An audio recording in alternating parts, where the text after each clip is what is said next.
You think that uniform makes you special?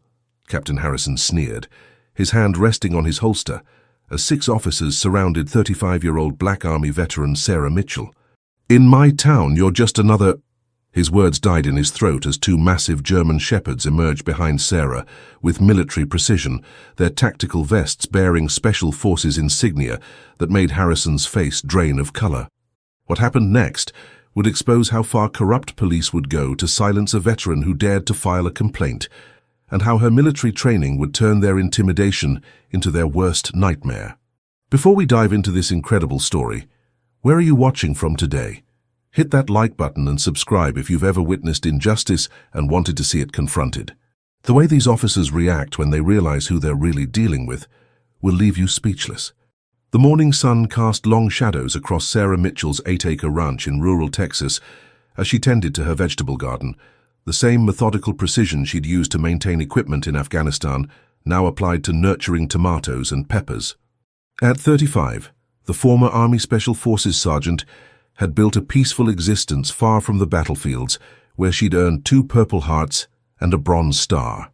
Her German shepherds, Ranger and Storm, dozed in the shade nearby. Not ordinary pets, but highly trained military working dogs who had served alongside her in some of the most dangerous regions of the Middle East. The tranquility shattered at 9:17 a.m. when 6 Cedar Falls Police Department cruisers came screaming down her gravel driveway, emergency lights flashing in a show of force that seemed wildly disproportionate for any legitimate police business. Sarah straightened slowly, her military training automatically assessing the threat. 6 armed officers, tactical formation, no visible warrant, and an aggressive approach that suggested confrontation rather than conversation.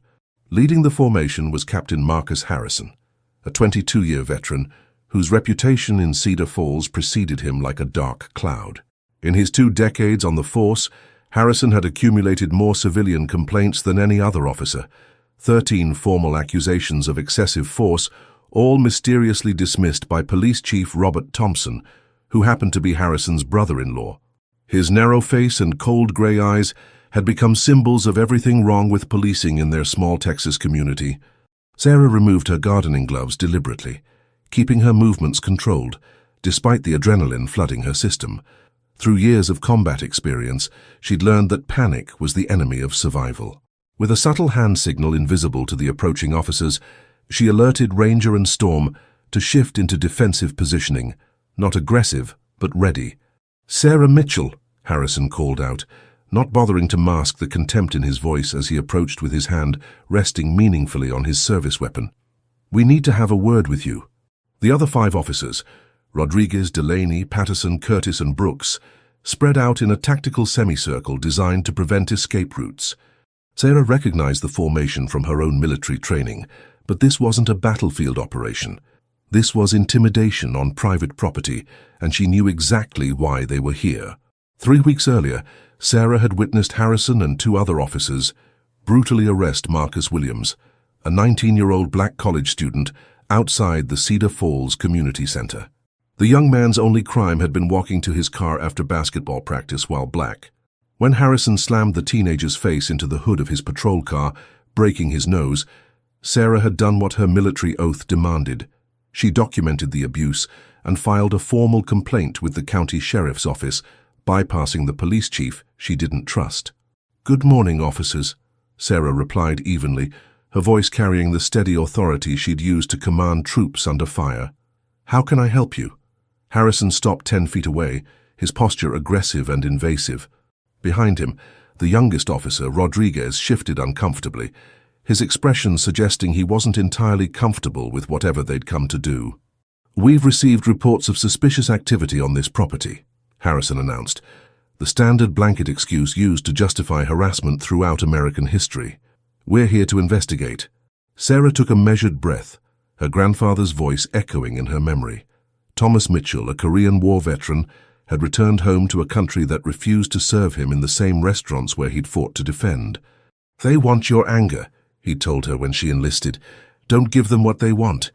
Sarah Mitchell's journey to this confrontation had begun 12 years earlier, when she enlisted in the Army at 18, driven by the same sense of duty that had motivated 3 generations of Mitchell family service members. Her grandfather Thomas had served in Korea, her father David in Vietnam, and Sarah had answered the call after September 11th, determined to serve a country that hadn't always served her family back. She'd excelled in every phase of military training, from basic combat skills to advanced tactical operations. Her natural aptitude for working with military dogs led to specialized training at Lackland Air Force Base, where she learned to handle, train, and deploy with some of the military's most elite canine units. It was there she met Ranger and Storm, two German Shepherd littermates whose intelligence and loyalty would save her life repeatedly over 3 combat deployments. Ranger, the larger of the two at 90 pounds, specialized in explosive detection and tactical assault. His amber eyes missed nothing, and his training included over 200 verbal and hand signal commands in English, Arabic, and Pashto. Storm, slightly smaller but equally formidable, excelled in tracking and reconnaissance, capable of following a scent trail through miles of terrain while maintaining complete silence. Together, the 3-member team had conducted classified operations across Afghanistan's most dangerous regions. They'd cleared IEDs from convoy routes, tracked high-value targets through mountain hideouts, and provided security for diplomatic missions in hostile territory. Sarah's personnel file contained commendations she couldn't discuss, and decorations for actions she couldn't describe, the invisible valor of special operations that kept America safe through shadows and silence. The transition to civilian life hadn't been easy.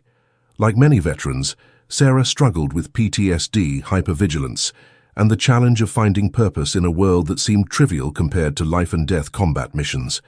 The ranch in Cedar Falls offered healing, 8 acres of rolling Texas countryside, where she could grow her own food, train rescue dogs, and slowly rebuild her relationship with peace. But peace, Sarah had learned, was a privilege not equally distributed in America. Cedar Falls, population 8,400, existed in the shadow of larger cities while maintaining the insular attitudes of rural Texas. The farming community had never fully embraced Sarah, despite her military service. She encountered the familiar prejudices: the feed store owner who always claimed to be sold out when she needed supplies, the bank loan officer who required extra documentation for her farm equipment purchases, the restaurant where service was always slower and orders frequently wrong. Sarah had learned to expect it, to armor herself against it. Her military training had prepared her for enemy fire, but civilian racism required different defensive strategies.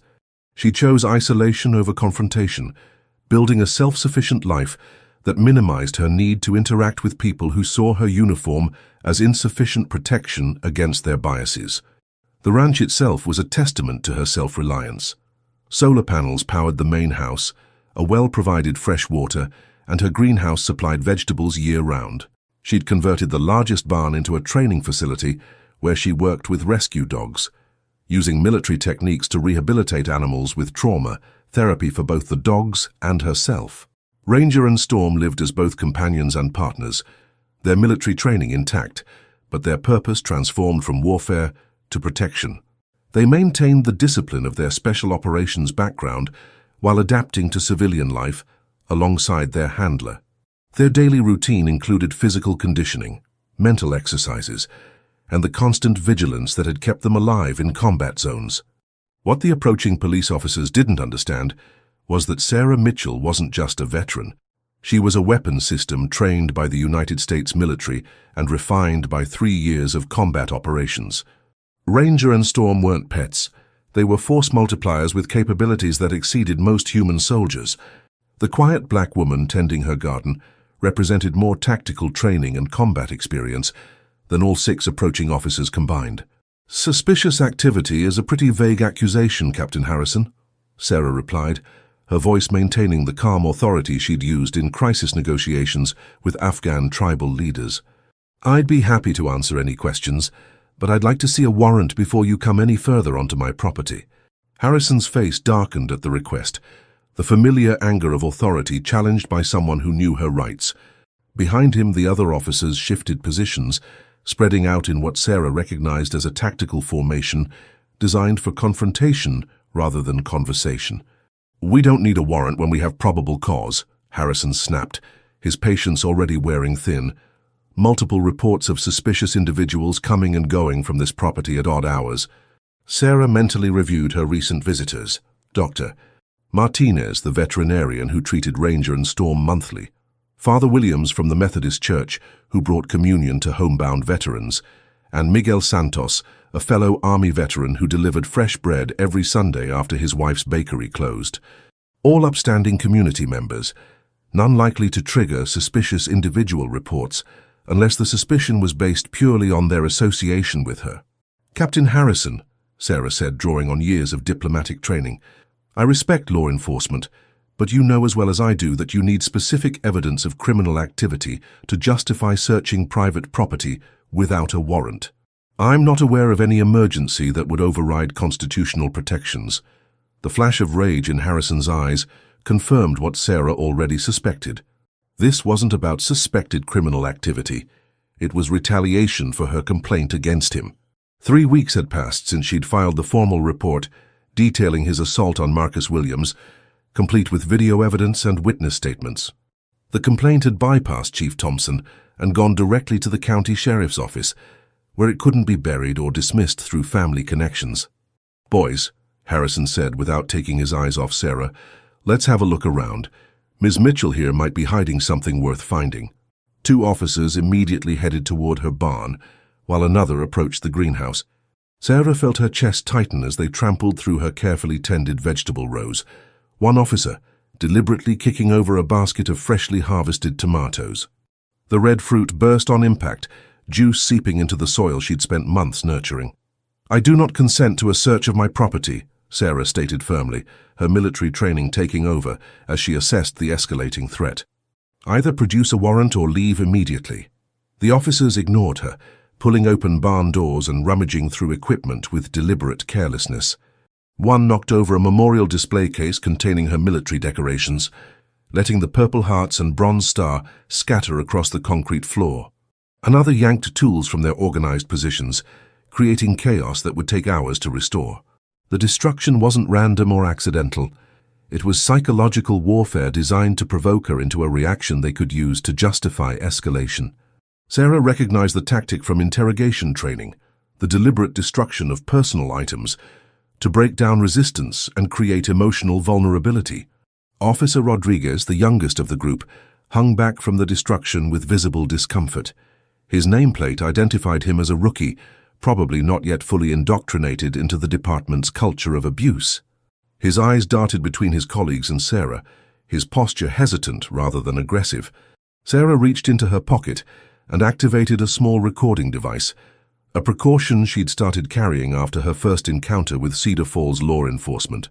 The device automatically uploaded to a secure cloud server, ensuring evidence couldn't be destroyed, even if the physical recorder was seized.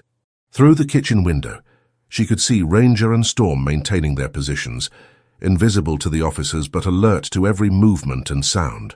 Their military training allowed them to remain motionless for hours when required, perfect sentinels awaiting commands that would transform them from household companions into tactical assets. Harrison stepped closer, violating Sarah's personal space in a classic intimidation technique she'd seen used countless times against people who looked like her. His voice dropped low enough that only she could hear, the words carrying the venom of generations of systemic racism. Your kind always thinks military service makes you special, he hissed, close enough that she could smell the stale coffee on his breath. Doesn't matter what uniform you wore overseas. In my town, you're just another... He caught himself before finishing the slur, glancing at Rodriguez, but the intent was crystal clear. The unfinished sentence hung in the air between them like a loaded weapon, the racial hatred barely contained beneath his official authority. Sarah felt anger rising like a tide in her chest, but kept her expression neutral. Her grandfather's wisdom echoed again. They want your anger because it justifies their fear. Don't give them what they want. One of the officers called out from the storage shed behind the main house. Nothing here, Cap. But Harrison didn't acknowledge the report. His attention remained fixed on Sarah, with the intensity of a predator sensing weakness. Keep looking, he ordered, his eyes never leaving her face. Check the equipment shed. Thoroughly. Sarah watched Officer Delaney slip behind the shed, out of view from the others. Something about his movement triggered her combat instincts, the furtive glance around, the way he checked to ensure he wasn't being watched. Through her peripheral vision, She saw him reach into his pocket and withdraw something small, planting evidence. The realization hit her like ice water. This wasn't just harassment or intimidation. They were setting her up, creating criminal charges that would discredit her complaint against Harrison and potentially send her to prison. A drug possession charge would destroy her veteran's benefits, her credibility, and her freedom in one stroke. The pieces connected rapidly in her mind. Harrison's determination to search her property, despite having no legal justification. The excessive show of force for a simple questioning. The deliberate destruction of her belongings to provoke a reaction. They had come prepared not just to intimidate, but to manufacture evidence that would silence her permanently. "Captain Harrison," Sarah said, her voice steady despite the gravity of what she'd witnessed, "I'm going to call my attorney now. I suggest you and your officers leave my property before this situation escalates further." Harrison's lips curled into a cruel smile. "Making threats now, Miss Mitchell? That sounds like threatening behavior to me. Boys, did you hear her threatening tone?" The choreographed response came immediately. "Yes, sir," several officers murmured, the familiar dance of manufactured justification. Only Rodriguez remained silent, his discomfort now visible even to Harrison. Sarah's phone buzzed in her pocket, the automated alert system she'd programmed into her security cameras. Motion detectors had triggered recordings that were now uploading to multiple secure servers, including one monitored by her attorney. The same technology that had kept her alive in war zones now provided protection against domestic enemies. She pressed the side button on her smartwatch, a subtle movement that sent a coded signal to the veteran support network she'd helped establish. Within minutes, former military personnel within a 50-mile radius would receive an alert that one of their own was in danger. Harrison stepped even closer, his hand moving to rest on his weapon. "Last warning, Ms. Mitchell. Cooperate with our investigation, or face arrest for obstruction of justice." The moment balanced on a knife's edge. Compliance would mean accepting whatever evidence Delaney had planted and likely facing false criminal charges. Resistance would give them the excuse they sought for escalation, potentially deadly force against an armed and dangerous suspect. Sarah made her choice. With deliberate calm, she raised her hands to shoulder height, palms forward in a universal gesture of non-aggression. Then, with precision timing learned through 3 tours of combat, she gave a short, sharp whistle, a specific frequency that carried crystal-clear instructions to the 2 German shepherds who had been waiting for exactly this moment. The sound of the front door opening cut through Harrison's next threat like a blade. All eyes turned toward the house as Ranger and Storm emerged with military precision, their movements coordinated and purposeful. These weren't household pets coming to investigate noise. They were tactical assets deploying to secure a perimeter. Both dogs wore their service vests, black Kevlar with official military insignia and specialized equipment pouches. The transformation was immediate and dramatic. What had appeared to be a routine police harassment of an isolated black woman suddenly became a confrontation with military-trained assets whose capabilities were unknown but clearly formidable. Ranger, the larger shepherd, moved to Sarah's right in a flanking position, while Storm positioned himself directly between her and Harrison. Both animals moved with the silent, controlled purpose that marked their special operations training. There was no barking, no aggression, just calculated positioning and absolute focus that made even experienced police officers hesitate. Harrison took an involuntary step backward, his face registering confusion before settling into forced bravado. "Control your animals immediately," he ordered, though his voice lacked its previous authority. "Ranger, Storm, hold position," Sarah commanded calmly. The dogs responded instantly, stopping their advance but maintaining their defensive formation. Their training allowed them to remain in position for hours if necessary, alert and ready to respond to dozens of verbal or hand signal commands. Officer Rodriguez's eyes widened as he noticed the military working dog insignia on the tactical vests. "Captain," he said quietly, "those are military working dogs, special operations." The recognition spread among the other officers like wildfire, creating a palpable shift in the atmosphere. Military working dogs weren't just trained pets. They were classified as specialized equipment, capable of detecting explosives, tracking targets through impossible terrain, and neutralizing armed threats with precision that saved countless lives in combat zones. At that moment, A white van with Channel 9 News logos appeared at the end of Sarah's driveway.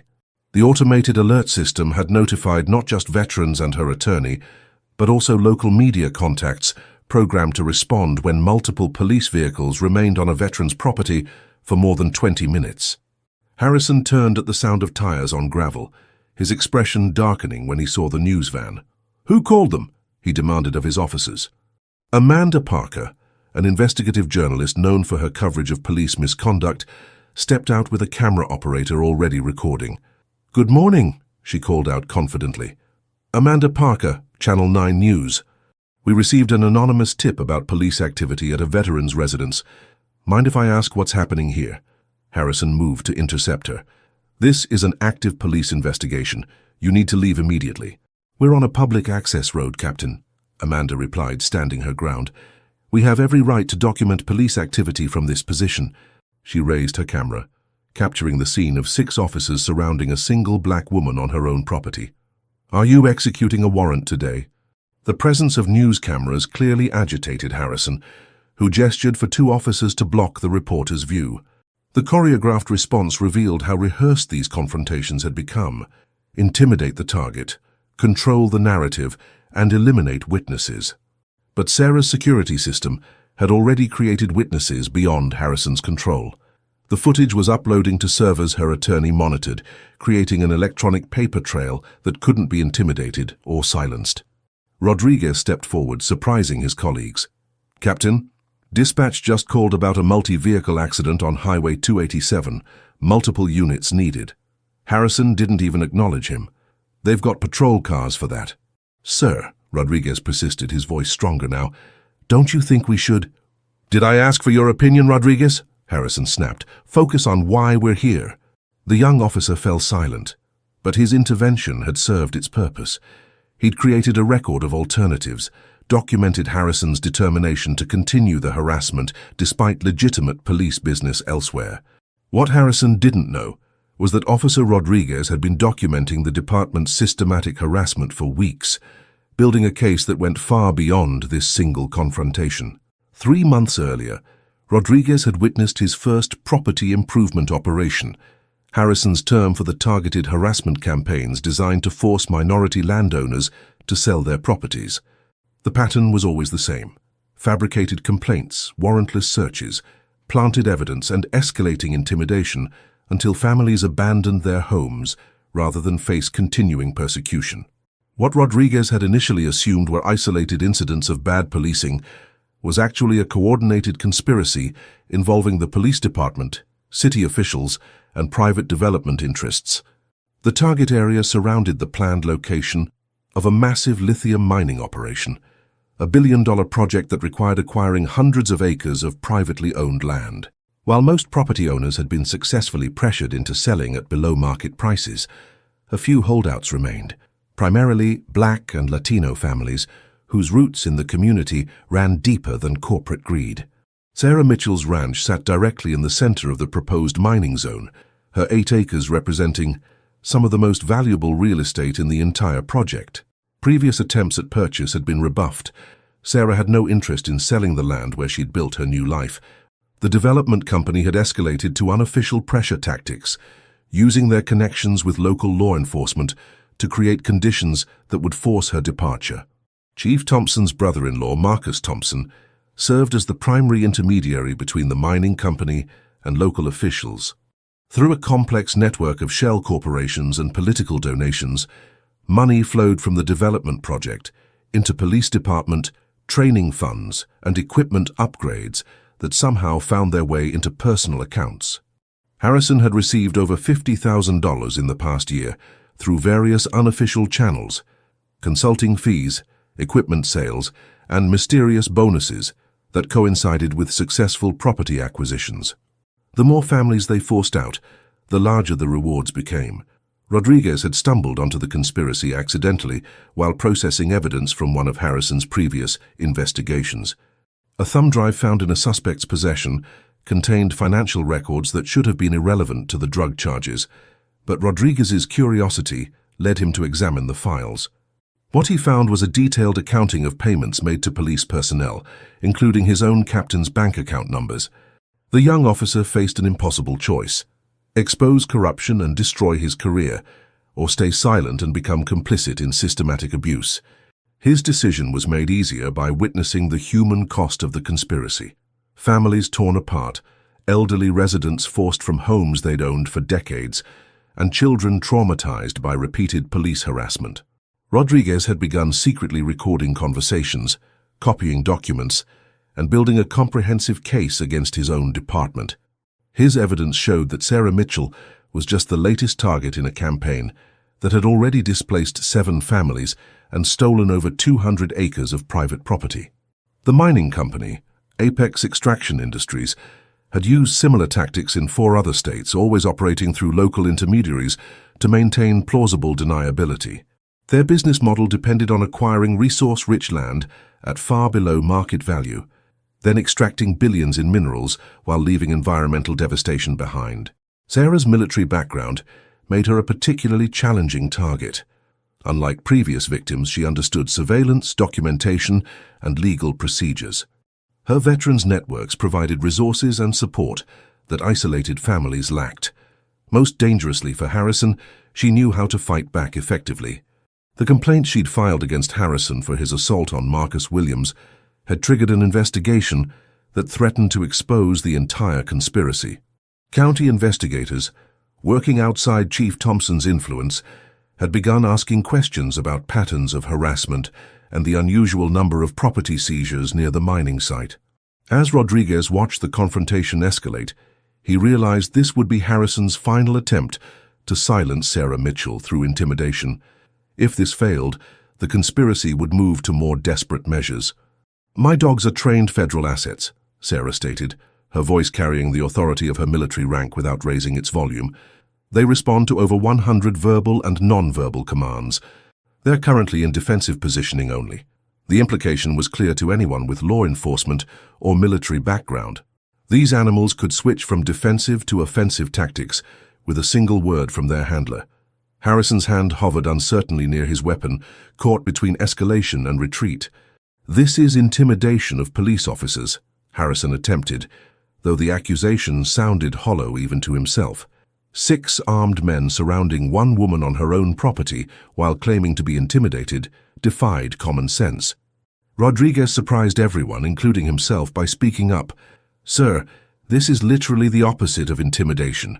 We showed up 6 officers strong to question one person without a warrant." The direct challenge created a moment of stunned silence.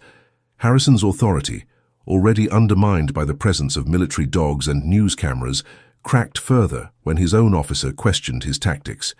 Sarah seized the opportunity. "Captain Harrison, I've asked you multiple times to leave my property. Unless you have a warrant, you've destroyed my personal property, threatened me, and attempted to plant evidence in my storage shed. All of this has been recorded by my security system and is being live-streamed to my attorney." At the mention of planted evidence, Officer Delaney shifted uncomfortably, exchanging nervous glances with his partner. The confident coordination of the harassment campaign was breaking down as individual officers realized the legal jeopardy they faced. Amanda Parker, the journalist, had repositioned herself for better footage, despite the officer's attempts to block her view. "Ms. Mitchell," she called out, "are you saying these officers planted evidence on your property?" Before Sarah could answer, a new vehicle appeared on the road, a county sheriff's cruiser with lights flashing but sirens silent. The jurisdictional implications weren't lost on anyone present. While the Cedar Falls Police Department had authority within town limits, the county sheriff had broader jurisdiction that superseded city police in cases of potential misconduct. Sheriff David Williams, a 25-year veteran known for his integrity, stepped out of his vehicle and surveyed the scene with evident disapproval. His gaze took in the multiple police cruisers, the news van, the trampled garden, and finally settled on the standoff between his officers and a black woman with 2 military-grade dogs. "Harrison," he called out as he approached, "what exactly is going on here?" Harrison straightened, clearly uncomfortable with his superior's arrival. "Routine investigation based on reports of suspicious activity, sir." Sheriff Williams looked pointedly at the lack of paperwork in Harrison's hands. "I assume you have a warrant for this routine investigation on private property." The silence that followed was answer enough. Williams turned to Sarah. "Ma'am, I apologize for this intrusion. I received a call from a concerned citizen about potential police misconduct." His eyes flicked to Rodriguez, suggesting the source of the alert. Harrison stepped forward aggressively. "Sir, we have reason to believe there are illicit substances on the property. We were just about to search the shed when—" "When what, Captain?" Sheriff Williams cut him off. "When her highly trained military dogs appeared, when the news crew showed up to document whatever happens next." He gestured toward the news van. "This doesn't look like procedure to me. This looks like harassment." The power dynamic had shifted completely. Harrison's face flushed with anger and embarrassment as his authority was publicly undermined. The other officers began to distance themselves slightly, reading the changing situation like experienced politicians abandoning a losing candidate. "Sheriff," Sarah said, "one of your officers placed something in my storage container approximately 20 minutes ago. I believe it was an attempt to plant evidence."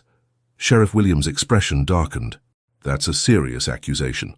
One that my security cameras and the news footage can verify," Sarah replied. Sheriff Williams turned to Amanda Parker with professional courtesy. "Ms.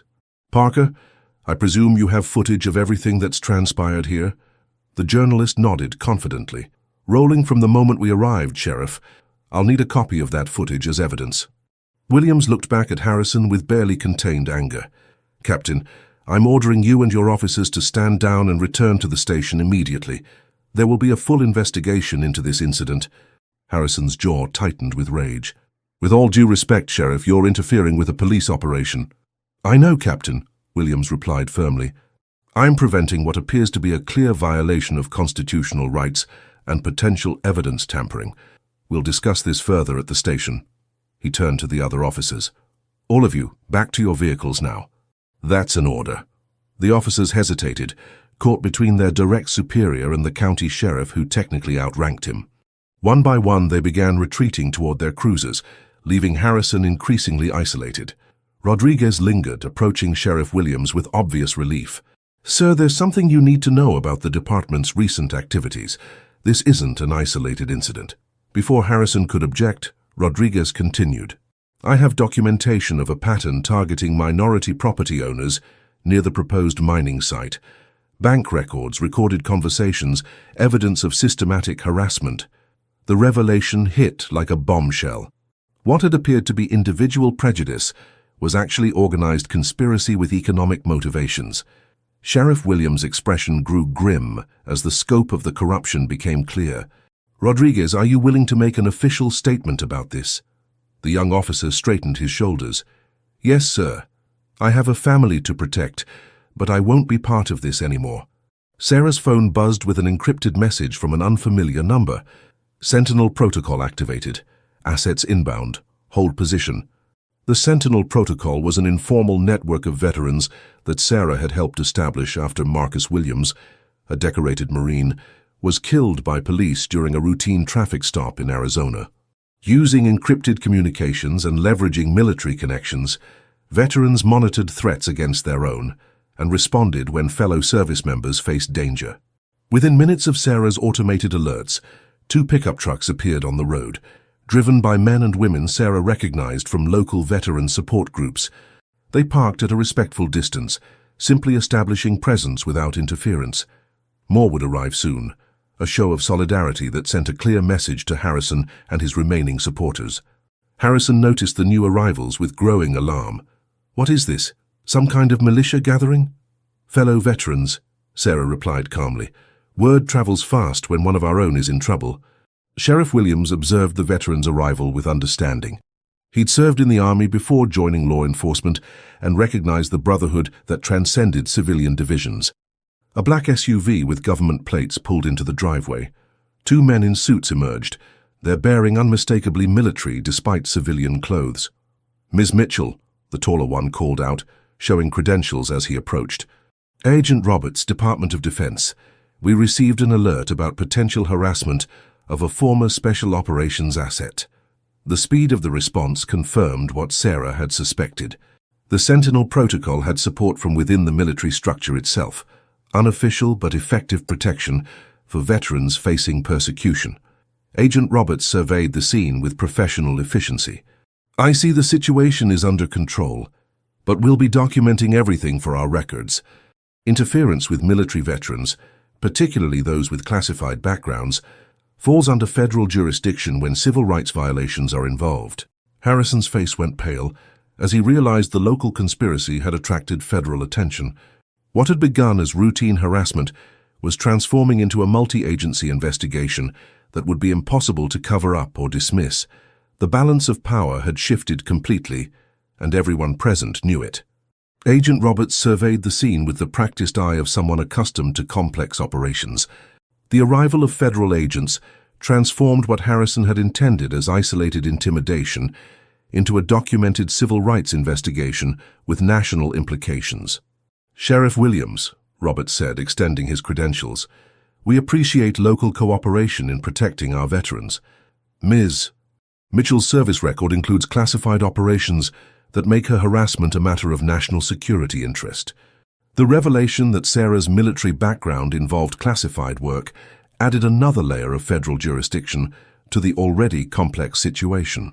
Harrison, who had assumed he was dealing with an ordinary veteran, now faced the possibility that he'd targeted someone with intelligence community connections. Sarah gave another subtle hand signal, and Ranger moved to a new position that demonstrated the sophisticated nature of their military training. The dog's response was immediate and precise, executing a tactical maneuver that positioned him to observe all potential threats while maintaining a clear path to his handler. "Jesus Christ," Officer Patterson whispered, watching the dog's movement. "That's not normal police dog training." "Special Operations Military Working Dogs," Rodriguez explained to his colleagues.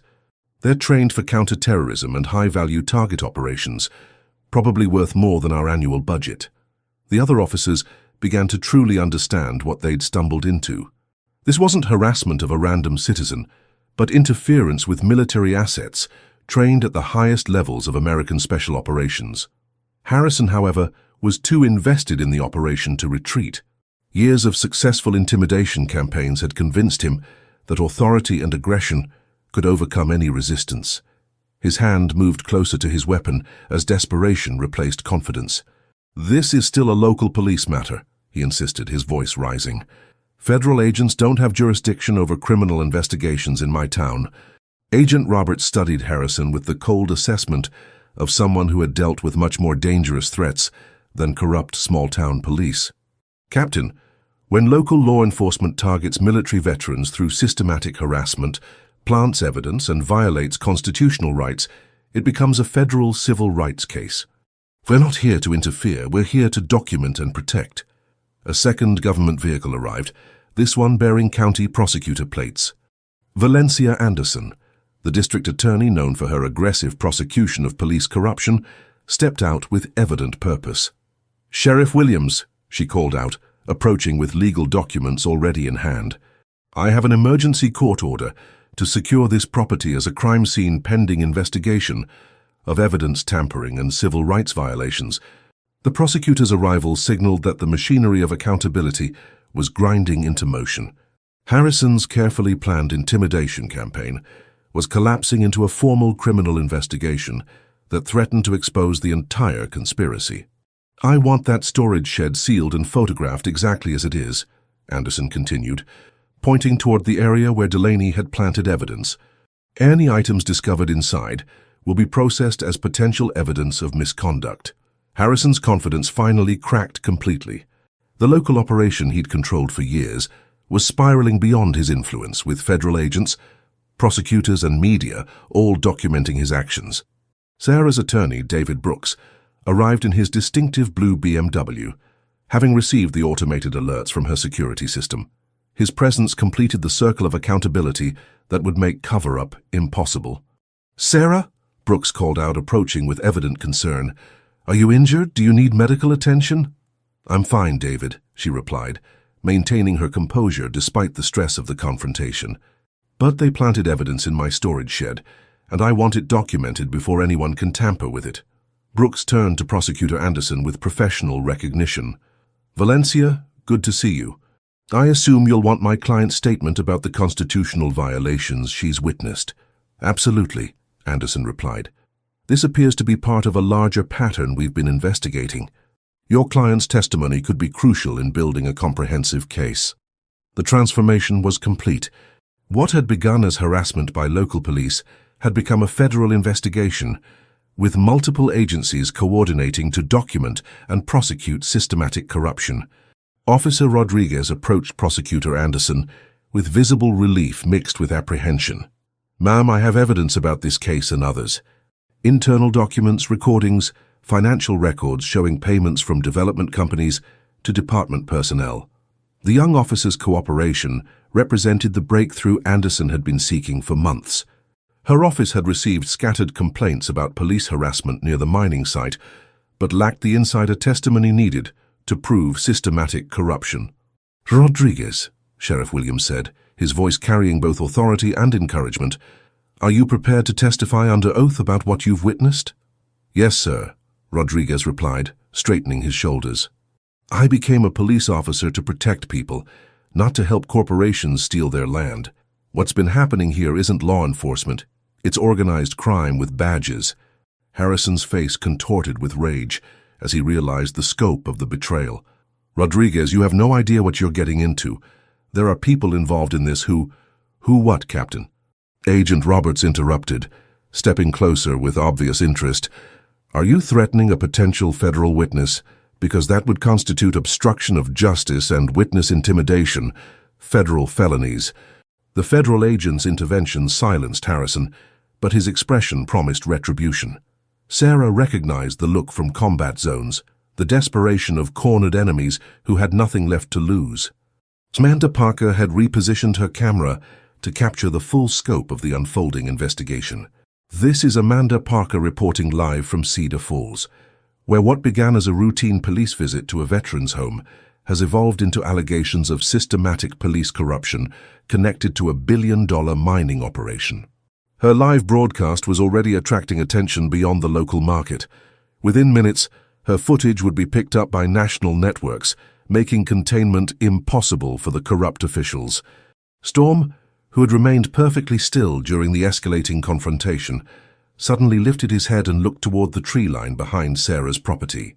His military training had detected movement that human senses missed, someone watching from concealment. Sarah noticed the dog's alert posture and gave a subtle hand signal. Storm's response confirmed her suspicion. They were being observed by additional individuals, positioned beyond the immediate confrontation. "Agent Roberts," Sarah said quietly, "Storm has detected surveillance in the woods to our east. Unknown number of individuals, concealed positions." The federal agent's expression grew serious as he processed this information. "Sheriff Williams, do you have additional units in the area?" "Negative," Williams replied. "All my people are accounted for." The presence of unknown observers added a new dimension to the already complex situation. Harrison's operation was larger than anyone had realized, with backup personnel ready to intervene if the primary intimidation failed. Rodriguez overheard the exchange about surveillance and paled visibly. "There's something else you need to know," he said urgently. "Chief Thompson has a security contract with a private firm, ex-military contractors who handle special situations for the development company." The revelation that private military contractors were involved elevated the threat level significantly. These weren't local police officers operating beyond their authority, but professional mercenaries with military training and no legal constraints. Agent Roberts immediately activated his radio, calling for federal backup. "Command, this is Roberts. Requesting immediate tactical support at current location. Multiple agencies present, potential private military involvement, federal asset protection in effect." Sarah's military instincts were now fully engaged. The situation had evolved from police harassment to a complex operation involving multiple hostile forces with unknown capabilities and intentions. "David," she said to her attorney, "I need you to move back to the road with the media. This could escalate quickly." Brooke started to object, but Sarah's tone carried the authority of someone accustomed to command decisions in dangerous situations.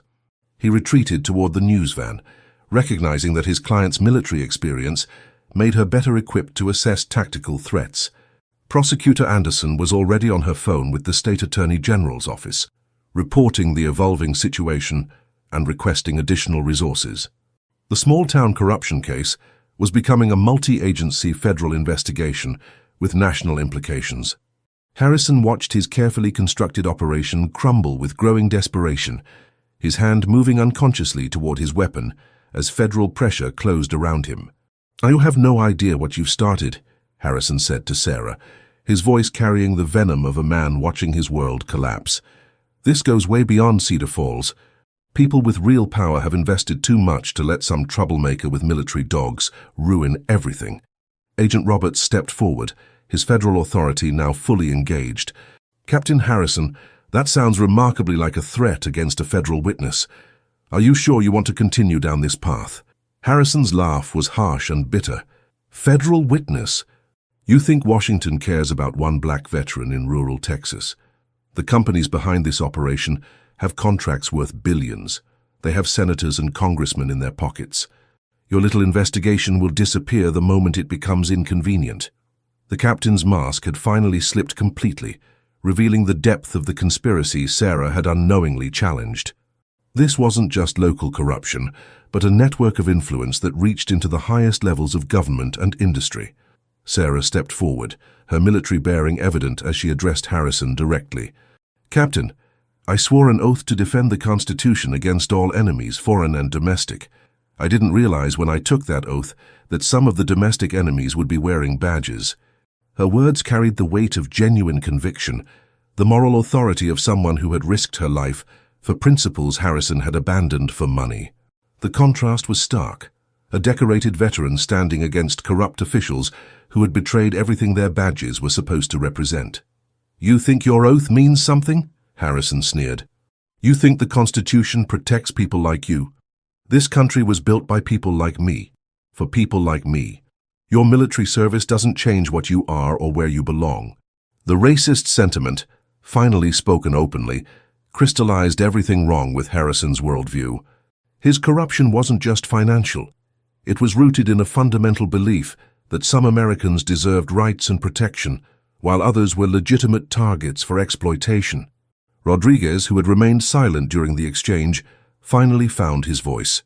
"Captain, with respect, you're wrong. I became a police officer because I believe in protecting all citizens equally. What we've been doing isn't law enforcement. It's terrorism under color of authority." The young officer's moral clarity cut through the tension like a blade. His willingness to stand against his superior demonstrated the kind of courage that genuine law enforcement required, the bravery to confront corruption within your own ranks. Sheriff Williams had heard enough. "Captain Harrison, you're relieved of duty effective immediately. Officer Rodriguez, I'm placing you in protective custody until federal marshals can ensure your safety. Agent Roberts, what do you need from county resources?" The federal agent was already coordinating with his headquarters. "We'll need a secure location for witness interviews and evidence processing. This investigation is expanding rapidly." Through the tree line, movement became visible as the concealed observers began repositioning. Storm's alertness increased, and Ranger moved to a flanking position that would provide tactical advantage if the situation escalated to violence. Sarah recognized the signs, professional movement patterns that suggested military or paramilitary training. The private contractors Rodriguez had mentioned were apparently preparing for intervention. "Agent Roberts," she said quietly, "we may have immediate threats moving to engagement positions. My dogs are detecting coordinated movement in the woods." The federal agent's expression hardened as he realized the operation was about to escalate beyond law enforcement into potential armed confrontation. He spoke rapidly into his radio, requesting immediate tactical support and air surveillance. Prosecutor Anderson, overhearing the exchange about armed threats, began evacuating non-essential personnel toward the road. The legal investigation was transforming into a security operation that required military rather than civilian response. Harrison's smile was cold and satisfied as he watched the federal agents realize the scope of what they faced. "Still think your investigation matters?" he asked mockingly. "Some problems require permanent solutions." The threat was explicit now, not just corruption or harassment, but potential violence against anyone who threatened the mining conspiracy. Agent Roberts' radio crackled with urgent updates. "Command confirms private military contractors in the area. Apex Extraction Industries has a security division staffed by former Special Forces personnel. authorization granted for full tactical response. The revelation that Apex Extraction maintained its own private army explained how they had successfully intimidated communities across multiple states. Local corruption was just the visible tip of a much larger operation designed to acquire resource-rich land through any means necessary. Sarah's military training kicked into high gear as she assessed the tactical situation. "Agent Roberts, how many hostiles are we potentially facing?" "Unknown," Roberts replied, "but Apex's security division typically deploys in teams of 8 to 12 operatives, all former military, all heavily armed." The odds were concerning, but Sarah had faced worse in Afghanistan. The difference was that Ranger and Storm were trained for exactly this type of engagement, high-value asset protection against superior numbers. Rodriguez moved closer to Sheriff Williams, his face pale with realization. "Sir, Chief Thompson told me last week that if the Mitchell situation couldn't be resolved through normal channels, it would be handled by external contractors. I thought he was just bluffing." The young officer's testimony confirmed that the private military intervention had been planned from the beginning. Sarah's resistance to intimidation had triggered an escalation protocol designed to permanently eliminate threats to the mining operation. Amanda Parker, still broadcasting live from her position near the road, was documenting everything. "This is unprecedented. Allegations of private military contractors operating on American soil against American citizens. We're witnessing what appears to be corporate warfare against property owners who refuse to surrender their land." Her broadcast was being picked up by networks across the country, creating national attention that would make cover-up impossible. The story was evolving from local corruption to corporate terrorism with international implications. Prosecutor Anderson received a call that changed everything. "That was the FBI Financial Crimes Unit," she announced to the assembled group. "They've been investigating Apex Extraction for 6 months. Money laundering, bribery, racketeering. This company has been operating as a criminal enterprise across 4 states. The federal investigation Sarah had unknowingly stumbled into was far larger than anyone had imagined.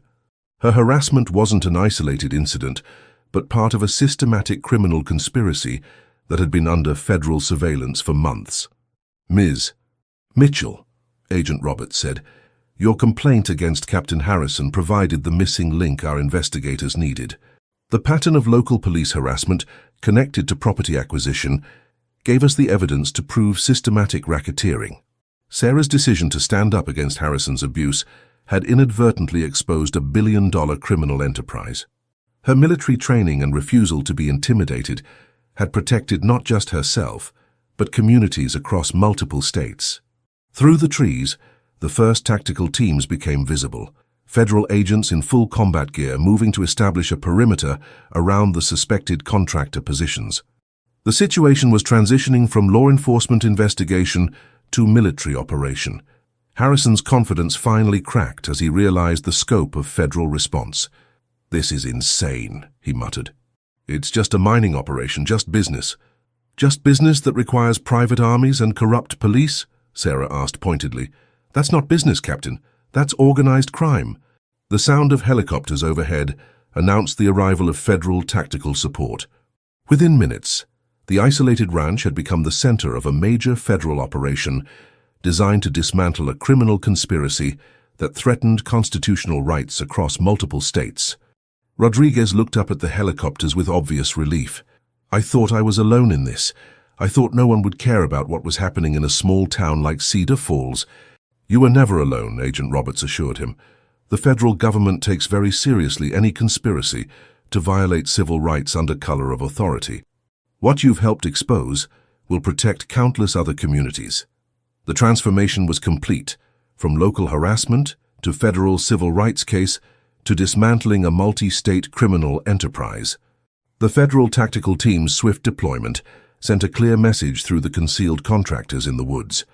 Within minutes, Agent Roberts received radio confirmation that 8 armed individuals had surrendered to federal agents without resistance. "Smart choice," Roberts muttered as he coordinated the arrests. Taking on federal agents on behalf of a criminal enterprise is a one-way ticket to life in prison. The contractors' surrender revealed the careful calculation behind their operations. They were professionals who understood when a mission had become untenable, Fighting federal agents to protect corporate interests wasn't worth the personal consequences. Harrison watched his backup plan collapse with visible despair. Without the threat of private military intervention, he was just another corrupt police captain facing federal prosecution. The authority that had protected him for decades meant nothing against constitutional law properly enforced. Sheriff Williams approached Harrison with handcuffs ready. "Captain Marcus Harrison, you're under arrest for civil rights violations, conspiracy, evidence tampering, and abuse of power under color of authority. You have the right to remain silent." The arrest, conducted by his own superior in front of federal agents and news cameras, symbolized the complete reversal of power. Harrison, who had spent years terrorizing citizens with impunity, now faced the same helplessness his victims had experienced. Rodriguez stood straighter as he watched his corrupt captain taken into custody. "Sheriff Williams, I have evidence in my patrol car, recordings, documents, financial records. Everything needed to prove this conspiracy goes back at least 2 years. The young officer's evidence would prove crucial in prosecuting not just Harrison, but the entire network of officials who had participated in the land-grabbing scheme. His courage in coming forward had saved the investigation and potentially his own life." Amanda Parker continued her live broadcast as federal agents processed the scene. In a dramatic turn of events, federal agents have arrested multiple individuals connected to what investigators describe as a systematic conspiracy to violate the civil rights of property owners near a proposed mining operation. Her coverage had evolved from local news story to national expose of corporate terrorism. The footage of military dogs, federal agents, and private contractors would become symbolic of the lengths corporations would go to acquire valuable resources. Prosecutor Anderson was already coordinating with federal prosecutors to ensure comprehensive charges. "This case will set precedent," she told Agent Roberts. "Using private military contractors against American citizens on American soil crosses every legal line imaginable. The legal implications extended far beyond Cedar Falls. Apex Extraction's model of using corrupted law enforcement and private contractors to intimidate property owners had apparently been replicated across multiple states, creating a pattern of racketeering that demanded federal prosecution under organized crime statutes." Sarah finally allowed herself to relax slightly as federal agents secured the perimeter. Ranger and Storm remained alert, but no longer in tactical positions, their training telling them the immediate threat had passed. David Brooks, her attorney, approached with evident relief and professional excitement. "Sarah, you've just exposed what may be the largest civil rights conspiracy in decades. The federal case will be airtight, and the civil damages could reach tens of millions." But Sarah's focus wasn't on financial compensation. "David, what about the other families? The ones who already lost their homes because of this conspiracy?" Her concern for other victims demonstrated the character that had made her a decorated military officer and now a catalyst for justice. Even in victory, her thoughts turned to protecting others rather than celebrating personal vindication. Agent Roberts overheard her question and smiled with genuine admiration. "Ms. Mitchell, the federal investigation will identify every family affected by this conspiracy. There will be restitution, property restoration where possible, and criminal prosecutions that ensure this never happens again." The immediate crisis was over, but the work of justice was just beginning. Within 24 hours, the Cedar Falls Police Department was under federal oversight, as investigators combed through years of records documenting systematic harassment of minority property owners. Chief Thompson's arrest came at dawn, federal agents finding evidence of over $200,000 in payments from shell companies connected to Apex Extraction. The FBI's Financial Crimes Unit had traced money flows that revealed the sophisticated nature of the conspiracy. Bank records showed a complex network of payments, disguised as consulting fees, equipment purchases, and training expenses that had enriched police officials while funding systematic civil rights violations. Rodriguez's evidence proved invaluable. Recordings of planning meetings where Harrison and Thompson discussed which families to target next. Financial records showing payment schedules tied to successful property acquisitions, and internal memos outlining strategies for manufacturing criminal charges against resistant property owners. Federal prosecutors filed charges under the Racketeer Influenced and Corrupt Organizations (RICO) Act, treating the conspiracy as organized crime. The indictments named 23 defendants, including police officials, city council members, private contractors, and apex extraction executives. This represents one of the most comprehensive civil rights prosecutions in recent history, announced federal prosecutor Jennifer Martinez at a packed press conference. The defendants operated as a criminal enterprise designed to systematically violate the constitutional rights of American citizens for corporate profit. Sarah stood beside the prosecutor, her presence lending moral weight to the proceedings. She had insisted on being present for every legal development, determined to see justice fully served. The investigation expanded rapidly, as FBI field offices in 4 other states reported similar patterns of police harassment near proposed apex extraction sites. The company's business model apparently relied on systematic intimidation to acquire resource-rich land at below-market prices. Within a week, federal investigators had identified 47 families across 5 states who had been forced from their homes through manufactured legal troubles, police harassment, and private contractor intimidation. Each case followed the same pattern: initial purchase offers, escalating pressure campaigns, and eventual abandonment of property under threat. Congress announced hearings into the use of private military contractors against American citizens, with Sarah scheduled to testify about her experience. Her military credentials and documented evidence would provide compelling testimony about corporate overreach and constitutional violations. The mining industry faced unprecedented scrutiny as environmental groups and civil rights organizations demanded investigations into similar operations nationwide. Sarah's resistance had exposed practices that threatened property rights and constitutional protections across rural America. Apex Extraction's stock price collapsed as international investors fled the company, facing RICO prosecutions and congressional investigation. The billion-dollar mining operation in Cedar Falls was suspended indefinitely pending resolution of criminal charges and civil lawsuits. Local impact was equally dramatic. Sheriff Williams was appointed interim police chief, implementing immediate reforms including civilian oversight, mandatory body cameras, and community liaison programs. Rodriguez was promoted to detective and assigned to a new internal affairs unit with direct federal oversight.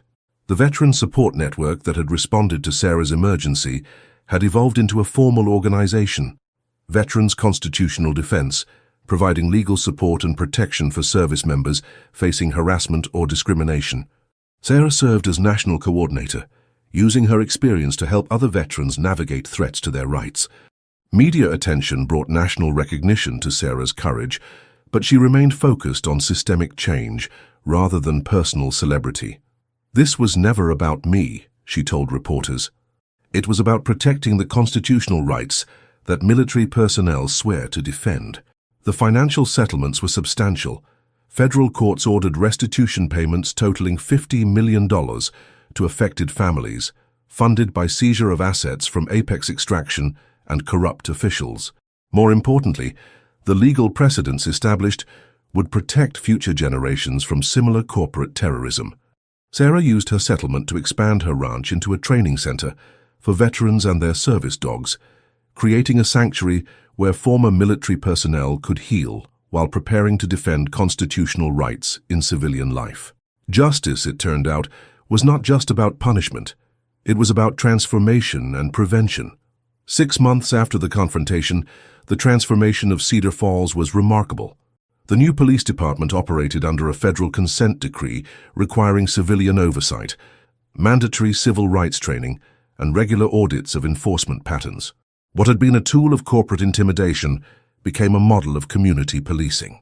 Rodriguez, now Detective Rodriguez, led the department's new Community Justice Unit, specifically designed to investigate complaints of harassment or discrimination.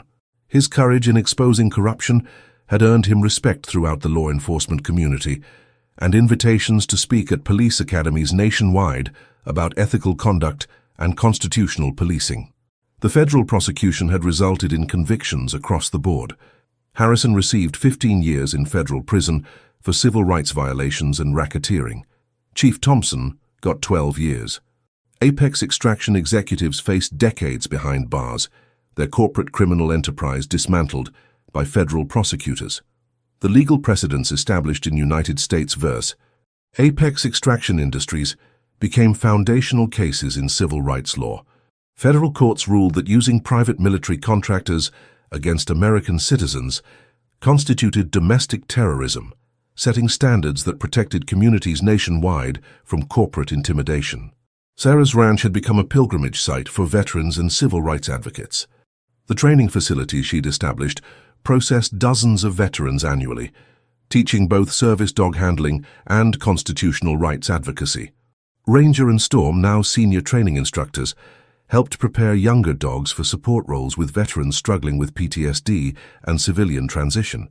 The Veterans Constitutional Defense Organization had expanded to 38 states, providing legal support, documentation training, and rapid response capabilities for service members facing harassment. The network that had responded to Sarah's emergency now protected thousands of veterans annually. Congressional hearings had led to comprehensive legislation regulating private military contractors and strengthening oversight of local law enforcement. The Sarah Mitchell Act required federal reporting of any police department receiving funding from private corporations, creating transparency that prevented future corruption conspiracies. Environmental protections were equally strengthened. The attempted mining operation in Cedar Falls had been permanently blocked, with the land designated as a protected watershed. Similar protections were extended to other areas where Apex Extraction had attempted operations, preserving natural resources and community integrity. Educational initiatives emerged from the case, with law schools and police academies teaching courses specifically about the Cedar Falls conspiracy. Sarah regularly lectured about the intersection of corporate power, civil rights, and constitutional law, helping train future attorneys and officers to recognize and resist systematic abuse. The media attention had sparked a national conversation about property rights, environmental protection, and corporate accountability. Documentary filmmakers produced award-winning coverage of the case, ensuring the lessons learned would reach broad audiences and inspire continued vigilance. Local healing was perhaps most important. The families displaced by Harrison's conspiracy had returned to rebuild their homes and lives. Property values in the affected area had increased significantly as national attention brought appreciation for the community's successful resistance to corporate intimidation. Amanda Parker, the journalist whose coverage had been crucial to exposing the conspiracy, won a Pulitzer Prize for her investigative reporting. Her work demonstrated how local journalism could have national impact when covering stories of constitutional significance. The Cedar Falls Community Center was renamed the Marcus Williams Community Justice Center, honoring the young man whose assault by Harrison had triggered Sarah's complaint and ultimately exposed the entire conspiracy. His courage in pursuing legal action despite intimidation had been vindicated completely. Sheriff Williams was elected to the state legislature, where he championed police reform and corporate accountability legislation. His transformation from career law enforcement officer to reform advocate illustrated how the case had changed perspectives throughout the criminal justice system. International observers studied the Cedar Falls case as an example of how constitutional systems could resist corporate capture when citizens possessed the knowledge, courage, and support networks necessary to fight back effectively. The changes were permanent, structural, and protective of future generations. 2 years later, Sarah stood before the Supreme Court as attorneys argued United States v. Apex Extraction Industries, the case that would determine whether private military contractors could operate on American soil against American citizens. Her testimony before Congress had been instrumental in bringing the case to the nation's highest court. The courtroom was packed with veterans, civil rights advocates, and families affected by corporate intimidation campaigns across the country.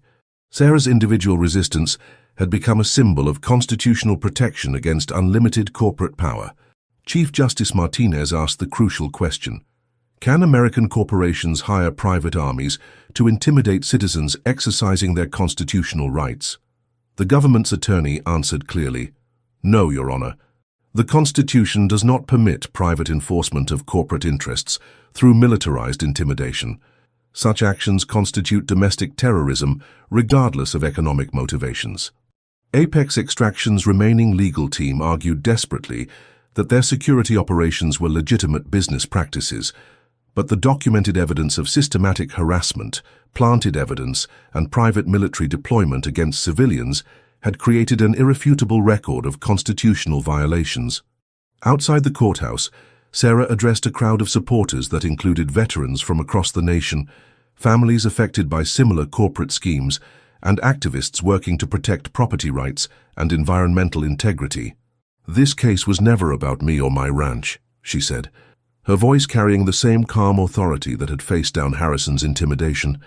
"It was about whether ordinary Americans have constitutional protections that corporations must respect, or whether sufficient money and political influence can purchase exemptions from the Bill of Rights."